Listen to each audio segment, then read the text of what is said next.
LightBox Expo is my favorite convention to attend. I've been to every single one since its creation in 2019, and I can honestly say that it's played a big factor in improving my art. Come along with me as I give you the highlights of my LightBox Expo journey.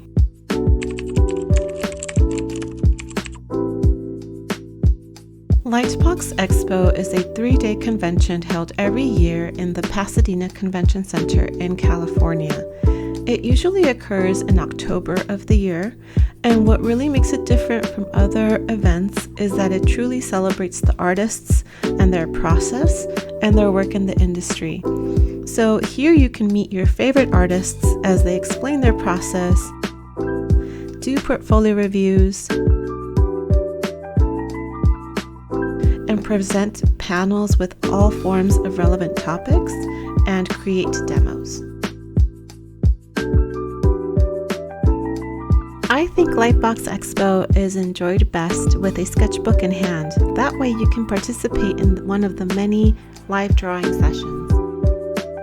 And finally, LightBox Expo celebrates the artistic accomplishments of the year with a concept art awards show and the Animeo Film Festival.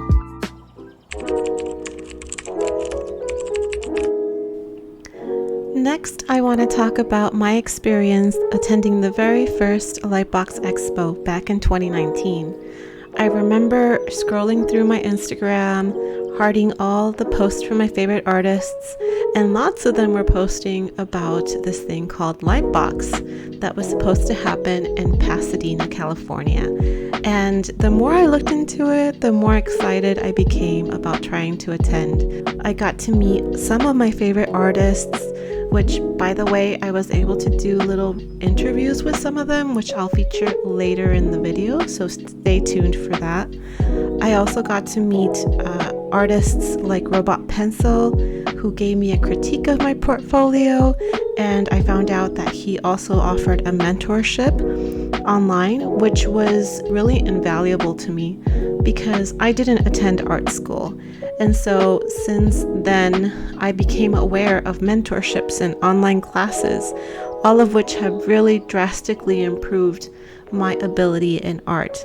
So all in all, my first experience at LightBox was absolutely amazing. It was such a wonderful thing to be able to connect with so many other people who really valued creative work, and I was completely inspired by the art that I saw there. So fast forward to 2022, the pandemic had been so hard, I'm sure on everybody, but during that time I had been taking classes and worked on improving, and I was so excited to see that LightBox was going to be back in person again. So on kind of a whim, I applied to their artist alley. I didn't think I would actually get in, but I thought, why not try? So I applied, and to my big surprise, I got into Artist Alley in the year 2022. It was my very first Artist Alley, so I kind of didn't really even know what I was doing, but I was really excited to be there. I was sandwiched in between Devin L. Kurtz's table, which, if you know her, her work is absolutely amazing. And then on the other side of me was Chris Kehasu, and his work is also amazing. So it was kind of nerve-wracking, but they were both very, very sweet and offered me advice and tips. So it was really great. I was, again, really nervous. First time doing Artist Alley. I didn't think I would actually sell anything, so it was a big boost in confidence to see people value my work enough to pay money for it. And again, that was another big moment in my art career. Let's do another time jump, and now the year is 2024, and again, LightBox has given me a chance to do something I never thought I would be able to do, which was to perform a live demo. It was for a character design. So for the demo, the challenge was to create a character based on an object. In this case, I chose a praying mantis. In all honesty, I struggle a lot to draw while other people are watching me. So here is the version that I was able to do in an hour during the demo. and then again here is the polished up character. But I also want to feature all the beautiful work that was done by the people that attended my demo. And so here I wanted to showcase what they shared with me and their Instagram handles.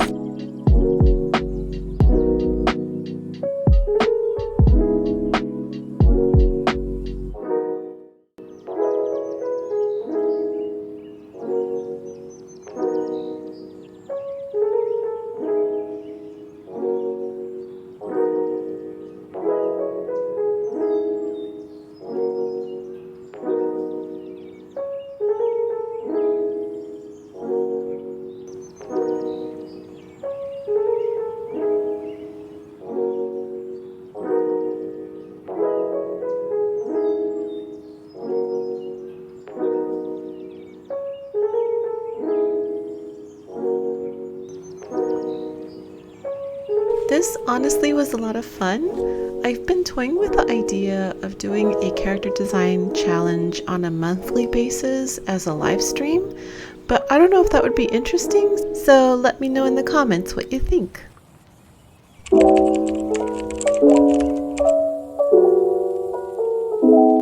Just a quick note before we get into the artist interviews.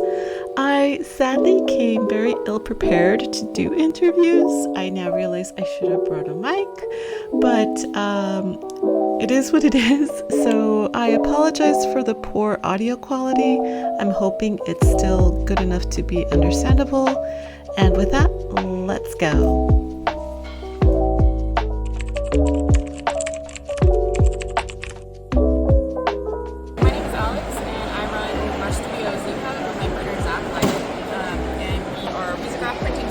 We make comics and zines, and we just started making risograph animations in the last couple years.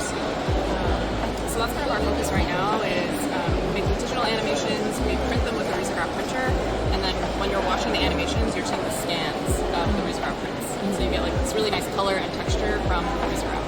So we're both animators for our day jobs, and we wanted to do something that's different as a hobby on the side. So we started making comics and zines to tell longer form stories. Slowly it just kind of inched back into animation, because I think that's truly like what our real passion is. So we've been doing this for like 10 years now, and we never really tried to go into this with like a business mindset. It was always just like a hobby for fun and like following our passion, and it's just organically built up over the years, and I think that's how we have the confidence now to kind of just like do what we want. We don't feel like we need to be any specific thing, so we're kind of just like following our whims and our interests at the time.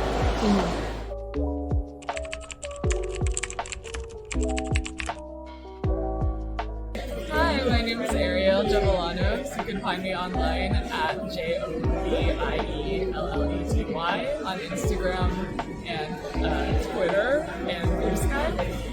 And I'm here at LightBox Expo for the first time, and I also have my first self-published comic. It's about two magical girls who hate each other but have to work together for some stupid reason. It's great. Love it.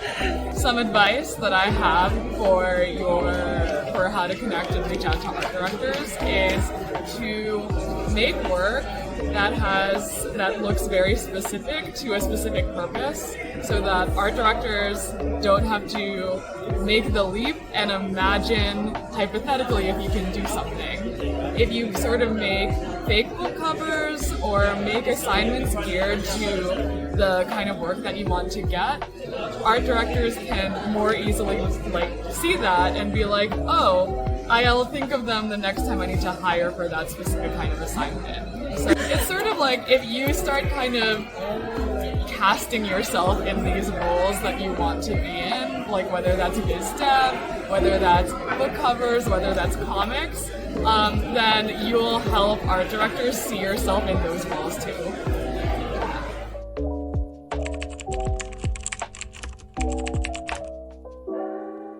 My name is Bryce Coe. I'm an illustrator and concept artist. Most people know me for this game, Sea of Stars. I did all the concept art for it, and I'm selling the book at this show today at LightBox. So the workflow for the game would be that the game director Fieri would give me basically a prompt of all the assets that would be required for a certain portion of story in the game.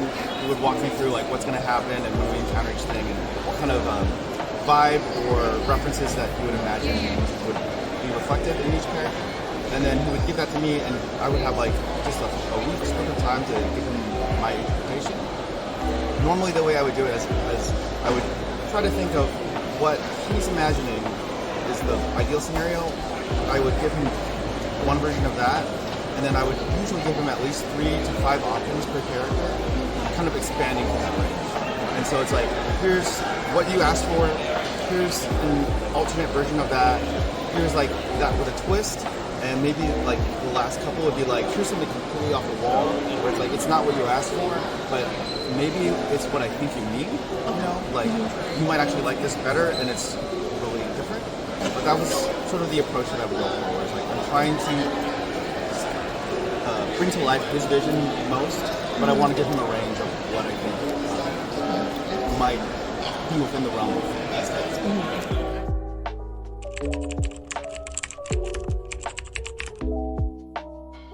Hey, my name is Devin L. Kurtz. I'm an illustrator, artist, background painter, biz dev artist, worked in animation publishing. You might know me from conventions, and yeah, I'm here today at LightBox Expo. Right when I was a teenager, when I was younger, when I was first starting to learn color and figure out how to use it in my work, what I actually did was I looked at a bunch of Pixar color scripts from a lot of my favorite movies growing up, and I noticed just how much color was tied to storytelling, narrative, and emotion. And the way that you could look at those color scripts and tell what was happening, you know, where the story beats were, all those emotional moments in the movies, through the colors alone. And that really inspired me to want to use color to tell the story and to depict the emotion of the characters in my pieces. So as I'm going through life, I'm always thinking about, you know, what colors are making me feel certain ways, like if there's a scene in a movie that makes me feel emotions, like the way the colors play into that, to kind of store that knowledge in my brain, so that then when I have a storytelling moment I want to depict, I can think about how I can use that color to further the emotion.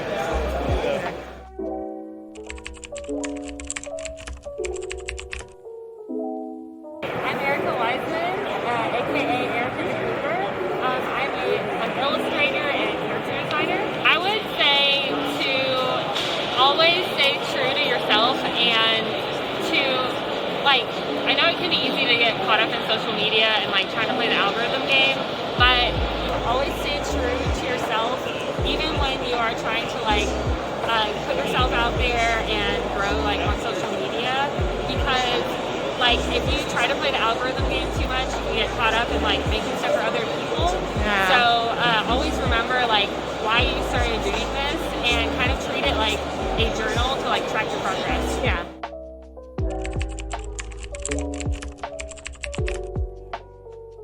Hey, how's it going, guys? My name is Chris. My company name is KSC, and I'm an artist. I definitely don't think you need school to be an artist or to be like an artist or someone that makes a living off of art. Yeah. So I feel like art is pretty democratized. So I feel like as long as someone feels something and you provide some sort of service, then I think you can make it work.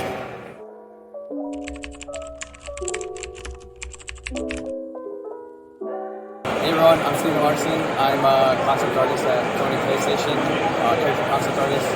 And AI, I think it's going to be a tool that's going to speed things up a lot, but I do think it's going to, you're still going to need the artist touch.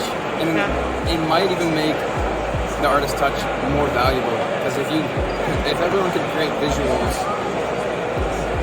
you know, with the power of AI, just everybody, then the people that can edit those visuals and make them something that maybe adds a little personal touch, or you see the artist handed something that might be the only way. Who knows? Yeah.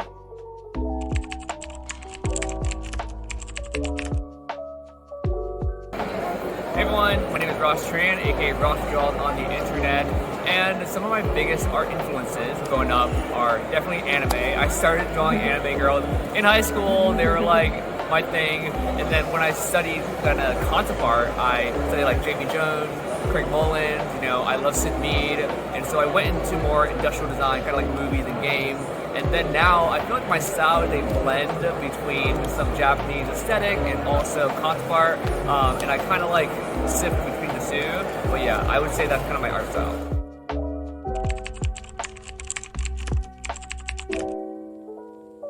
Hi, I'm Xander Brown. I do fantasy illustration. I love dragons, I love Pokemon, and I'm here to paint them. Is that you can kind of choose what you like in it. You know, do I want to focus on the lighting? Do I want to focus on the texture?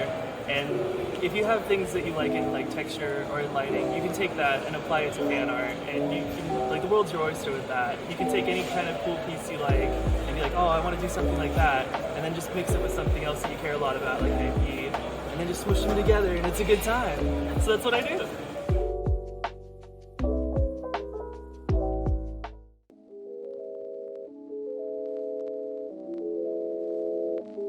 LightBox Expo is my favorite convention of the year. It is here that I've met teachers that have pushed me to keep improving. I've seen artwork that has inspired me to do my own projects. And I've had opportunities to showcase my work and to grow. I think that if you are an art student or you're interested in art in general, attending LightBox is a wonderful way for you to grow artistically. If you are interested in attending, I highly recommend a video made by Erica the Goober titled LightBox Expo, A Guide for Anxious Artists, which is a lot more relatable than she may realize. But it is a great video that explains how to get the most out of your LightBox experience. If, on the other hand, you're more interested in attending LightBox to try to get a job in the market, I would recommend the video by Inkwell titled, Is LightBox Expo Worth Going To? He analyzes LightBox Expo from the perspective of someone trying to break into the industry and brings up some very interesting points. All in all, I am very happy that I discovered LightBox, and I plan to continue attending for as long as I can. So I guess this is goodbye for now, but maybe I'll get to see you at LightBox next year. Bye!